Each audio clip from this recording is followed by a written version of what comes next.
Hello guys, welcome. आज मैं syllogism का सेकंड पार्ट लेके आया हूँ, जिसमें और डिफरेंट तरीके के क्वेश्चंस हम लोग देखेंगे और अपनी अंडरस्टैंडिंग को थोड़ा सा बढ़ाएंगे। ठीक है। तो एक इम्पॉर्टेंट कॉन्सेप्ट है सिलोजिज्म के अंदर, वो आप देख लीजिए। वो क्या कहता है कि if the coding of the common word is 50 in both the statements then the case is uncertain case. ठीक है। इस चीज को बहुत इंपॉर्टेंट तरीके से नोट कर लीजिएगा कहीं पे, या फिर समझ लीजिएगा कि अगर कॉमन वर्ड की कोडिंग 50 है दोनों स्टेटमेंट्स के अंदर, तो केस क्या कहलाता है? Uncertain case. और अनसर्टेन केस में हम लोग क्या करते हैं? अनसर्टेन केस में हम लोग क्या करते हैं कि जो भी कॉमन वर्ड है अगर वो हमारा कंक्लूजन्स में नहीं है तो हम उन कंक्लूजन्स को रिजेक्ट डायरेक्ट ही कर सकते हैं। देखिए, आइए करते हैं। ऑल की क्या कोडिंग होती है? 100 and 50, राइट।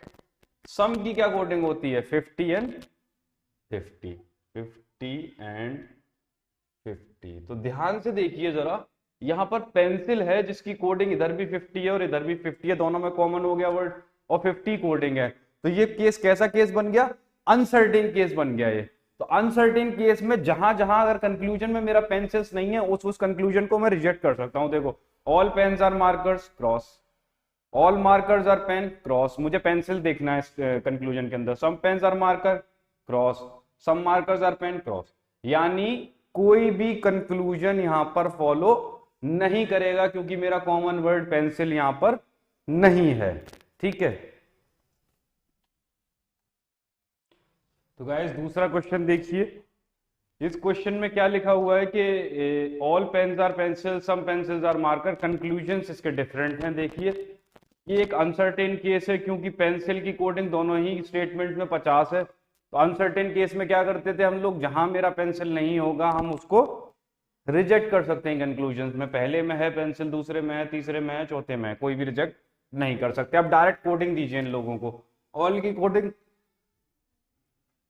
ऑल की कोडिंग 100 और 50।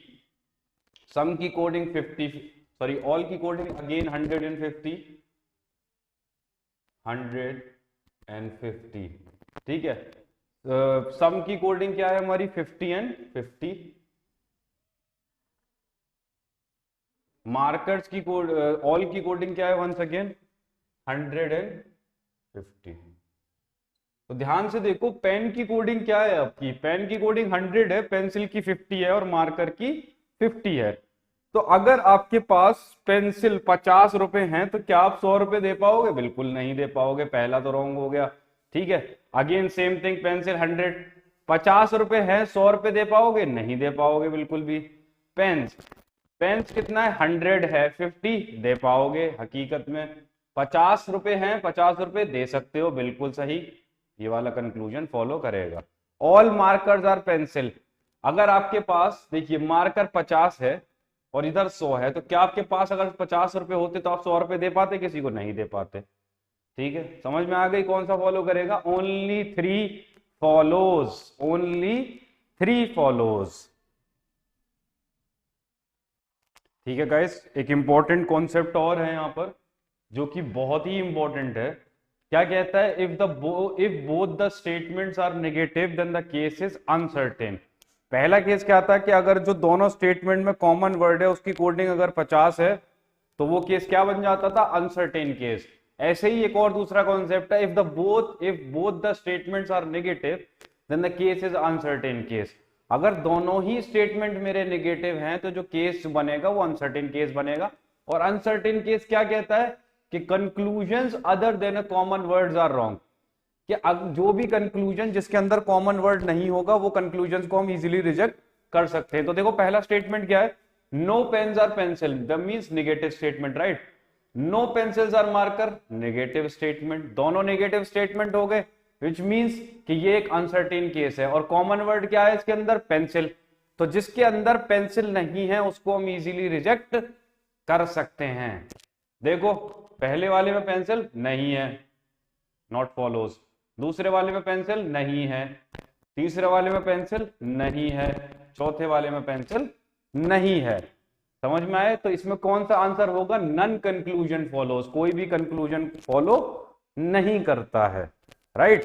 तो समझ में आया आपको कॉन्सेप्ट क्या है कि जब दोनों स्टेटमेंट्स मेरे नेगेटिव हो जाएंगे, जब दोनों स्टेटमेंट्स मेरे नेगेटिव हो जाएंगे तो वो केस क्या बनेगा, अनसर्टेन केस। और हमेशा दिमाग में रखना है अनसर्टेन केस वो केस होता है जिसमें कॉमन वर्ड अगर कंक्लूजन्स में नहीं है तो वो कंक्लूजन गलत है।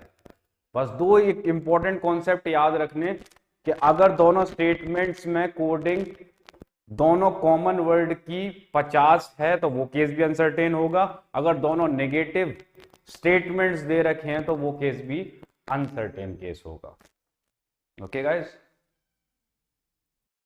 तो गाइस देखिए एक और इंपॉर्टेंट क्वेश्चन जिससे और कॉन्सेप्ट इजीली आपको समझ आ जाएगा। Some A are not B negative statement, right. Some D are not A, again it is a negative statement. तो क्या बोला गया है, if the both statements are negative then the case is uncertain case, right. तो ये क्या बन गया, दोनों नेगेटिव स्टेटमेंट मिला के अनसर्टेन केस बन गया। अनसर्टेन केस की कंडीशन क्या है कि जो कॉमन वर्ड है उसके अलावा जो भी कंक्लूजन होगा वो फॉलो नहीं करेगा। देखो कॉमन क्या है, ए एंड ए, तो जहां जहां ए नहीं है उसको हम रिजेक्ट ऑलरेडी कर सकते हैं। पहला रिजेक्ट, दूसरा रिजेक्ट, तीसरा रिजेक्ट, चौथा रिजेक्ट, इन दोनों में ए है तो इसमें कोडिंग कर लेते हैं, ठीक है। सम नॉट की कोडिंग क्या होती है गाइस, सम नॉट की कोडिंग होती है 50 एंड 100। सम नॉट की कोडिंग होती है 50 एंड 100। अगेन सम नॉट की कोडिंग 50 एंड 100, ठीक है। सम नॉट की कोडिंग अगेन 50 एंड 100, ठीक है। नो की कोडिंग होती है हमारी 100 एंड 100, 100 एंड 100। तो ध्यान से देखो 50 ए है और 100 ही ए है, तो मैंने क्या कहा था, मिनिमम को कंसीडर किया जाता है, राइट। तो ए को क्या कर, ए की कोडिंग क्या कंसीडर कर सकते हैं हम, 50, राइट। बी की क्या कोडिंग कंसीडर कर सकते हैं, 100, ओके। डी की क्या कर सकते हैं, 50। अब देखते हैं हम कंक्लूजन में आके अपने, बी की क्या कोडिंग है, 50। अच्छा बी की यहाँ 100 है, 50 दे सकता है, ओके। ए क्या है मेरा, 50 है लेकिन यहाँ 100 है, बिल्कुल नहीं दे सकता। अगर किसी के पास 50 रुपए है, ए के पास अगर 50 रुपए है तो क्या ए 100 रुपए दे सकता है, नहीं दे सकता, रॉन्ग हो गया, ठीक है। डी की कोडिंग क्या है, 100। अगर डी के पास ऑलरेडी 50 रुपए है तो क्या डी मुझे 100 रुपए दे पाएगा, नहीं दे पाएगा, तो ये भी गलत हो गया, समझे। तो इसके अंदर भी क्या हो गया, नन फॉलोज, इसके अंदर क्या हो गया, नन फॉलोज। गाइस एक लास्ट कॉन्सेप्ट है, ये बहुत इंपॉर्टेंट कॉन्सेप्ट है और इस पे बहुत ज्यादा मैक्सिमम क्वेश्चंस अगर किसी कंपटीशन में अच्छे एग्जाम्स में पूछे जाते हैं तो वो इस कॉन्सेप्ट पे पूछे जाते हैं, ठीक है। गाइस देखो ऑल की कोडिंग क्या होती है, 100, 50, राइट। सम की कोडिंग क्या होती है, 50, 50, ठीक है। अगेन देखो दोनों स्टेटमेंट्स में एक कॉमन वर्ड है जिसकी कोडिंग 50 हो गई, तो ऐसा केस क्या कहलाता था, अनसर्टेन केस कहलाता था। तो अनसर्टेन केस में क्या होता था कि जहां जहां कॉमन वर्ड नहीं है कंक्लूजन में उसको हम रिजेक्ट कर सकते हैं। तो देखो पेंसिल है क्या दोनों में, नहीं, इसमें भी नहीं है और इसमें भी नहीं है। लेकिन यहां पर एक और बहुत अच्छा इंपॉर्टेंट कॉन्सेप्ट आने वाला है जो आप लोगों को देखना पड़ेगा। देखो कंक्लूजन देखो जरा, पहला कंक्लूजन नेगेटिव है और दूसरा कंक्लूजन पॉजिटिव है, राइट। पहला कंक्लूजन क्या है, नेगेटिव है और दूसरा कंक्लूजन क्या है, पॉजिटिव है। और वर्ड्स चेक करना जरा, पेन्स, पेन्स, मार्कर्स, मार्कर्स। तो एक चीज बता देता हूं यहां पर, अगर आपको ऑप्शन मिल जाए ईदर वन और टू फॉलोज, क्या क्या कंडीशन सेटिस्फाई करानी पड़ेंगी कि कंक्लूजन नेगेटिव और पॉजिटिव होने चाहिए, राइट। पहला नेगेटिव दूसरा पॉजिटिव होना चाहिए, वर्ड्स वर्ड्स सेम होने चाहिए, वर्ड्स क्या होने चाहिए, दोनों के सेम होने चाहिए। तो हमारी कंडीशन ईदर वन और ईदर टू की क्या कर जाएगी, फॉलो कर जाएगी। वैसे तो यहां पर कोई भी फॉलो नहीं कर रहा था, लेकिन जब हमने ध्यान से चेक किया कि स्टेटमेंट एक नेगेटिव, सॉरी ये कंक्लूजन एक नेगेटिव एक पॉजिटिव है और कीवर्ड्स भी दोनों के सेम है, पेन्स पेन्स, मार्कर मार्कर्स। तो ऐसा केस जो होता है उसके अंदर क्या कर लेंगे, डायरेक्ट लिख देंगे ईदर वन और टू फॉलोज, ईदर वन और टू फॉलोज। तो ये चीज हमेशा याद रखना, ठीक है। अनसर्टेन केस होना चाहिए, पहली कंडीशन। अनसर्टेन केस होता है कॉमन वर्ड जो होते हैं उसके रिजेक्ट कर दिए जाते हैं, ठीक है। तो कंक्लूजन कोई भी फॉलो नहीं करता, लेकिन कंक्लूजन नेगेटिव भी होगा और पॉजिटिव भी होगा, कीवर्ड सेम होंगे। तो आंसर क्या होगा, ईदर वन और टू फॉलोज, ईदर वन और टू फॉलोज। बहुत अच्छा कॉन्सेप्ट है, इस कॉन्सेप्ट को आप लोग ध्यान से देखना। अनसर्टेन केस बनेगा, फिर से रिपीट कर रहा हूं, अनसर्टेन केस बनेगा, कंक्लूजन दोनों फॉलो नहीं करेंगे, एक कंक्लूजन नेगेटिव होगा, पॉजिटिव होगा, कीवर्ड्स अगर सेम हैं तो आंसर क्या होगा, ईदर वन और two follows. Means you are not sure about it, one भी फॉलो कर सकता है और टू भी फॉलो कर सकता है, हमें नहीं पता, ठीक है। तो हम लगाएंगे ईदर वन और टू फॉलोज, ठीक है। तो गाइज ये आपकी सिलोजिज्म की क्लास थी, इसमें सारे कॉन्सेप्ट मैंने सिलोजिज्म के आपको एक्सप्लेन कर दिए बहुत ही इजी मेथड में।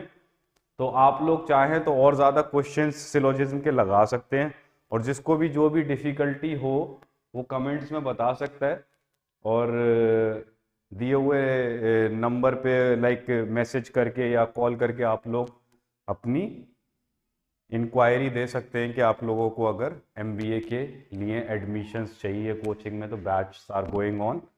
तो फर्स्ट कम फर्स्ट बेसिस है कि जिस तरह से आप लोग आएंगे उस तरीके से आप लोगों को सीट इजीली अवेलेबल करा दी जाएगी, और बहुत अच्छे से इजी करके आपको कॉन्सेप्ट समझाए जाएंगे, ठीक है गाइस।